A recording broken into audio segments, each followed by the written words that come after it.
Check, check, check. It even works? You plug it right into your phone. That's cool. Yeah. The quality's pretty good, too. Nice. It does a nice job. Then I just email it to myself and edit it down and package it up. So Good deal. Well, Paul, before we talk about the Andy Jam, first of all, let's talk about Andy. Tell us who Andy is. Andy Quinn was my son. He passed away in 2019 at the age of 31 from a viral infection. But his dream was to be a police officer.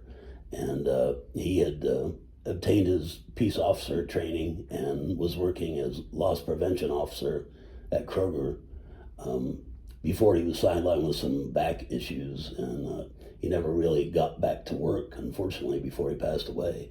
But he always had that dream of being an officer. And Andy was an unforgettable character. He was very funny.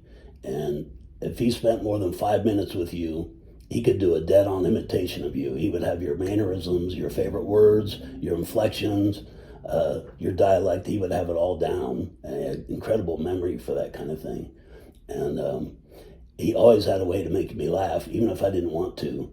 And famously, a girl in his class at school had once said of him, "You got to be the funniest guy in the whole world." And we often repeated that because that's just the effect he had.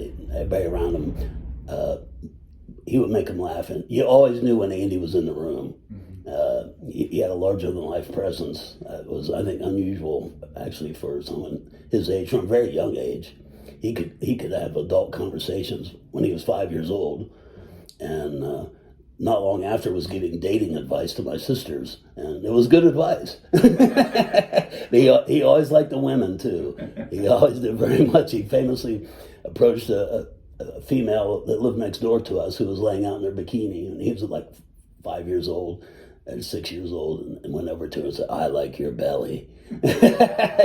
He wasn't sure what it was he liked, but he knew he liked it. Well, so this event is in honor of him, but it's more than just that. It's a fundraiser. Explain that to us. Yeah, the intent of the Andy Jam, it's at the barn on May 21st, and it'll be pretty much all day, starting at noon. But so the intent is to both pay tribute to my son and the character that he was, and also to raise money for a scholarship that we're instituting at Zane State through NAMI, the National Alliance on Mental Illness, in Andy's name, for someone or future people to be able to attend the police academy at Zane State. And so Andy didn't get to realize his dream, but maybe he can help somebody else reach theirs through the scholarship. And I thought it was a fitting way to pay tribute to him. And how many years have you done this so far? This will be the third year that we've done the jam.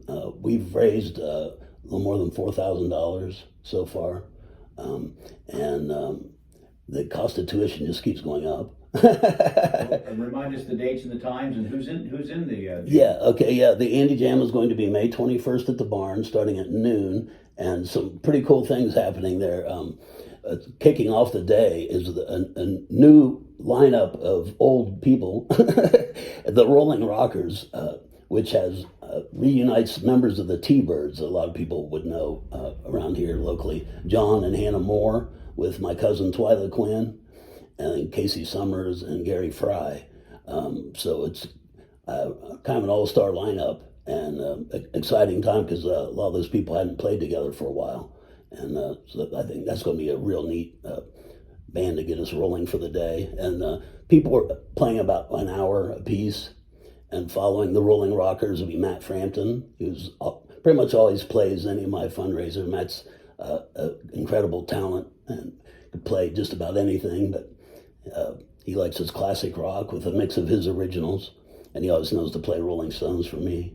And then actually members of my family, the Quinn family, are going to come in and entertain for an hour.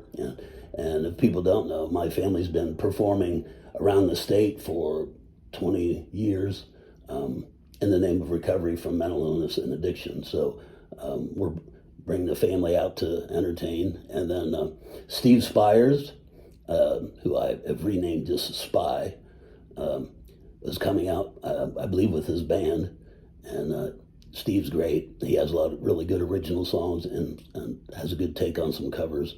And then wrapping up today will be Grounded, which is a classic rock band. Matt Hutchins kind of anchors that band. A lot of people would know him. He had played with the T-Birds at one time too, actually. And then throughout the day we'll have drawings and raffles and auctions and such to help raise funds for the scholarship.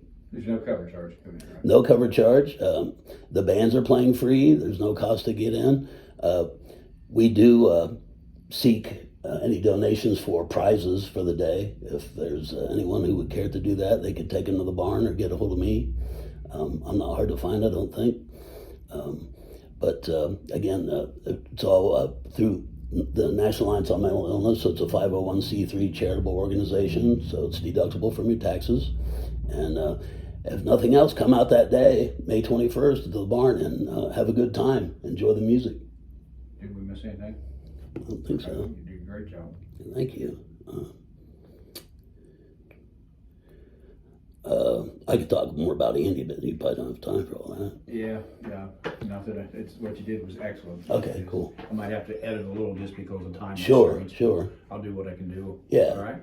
Yeah. Perfect. Thank you. Yeah. How much I can do. how much How time old do was you- Andy when he died? 31. 31. Wow. Yeah, he was really plagued with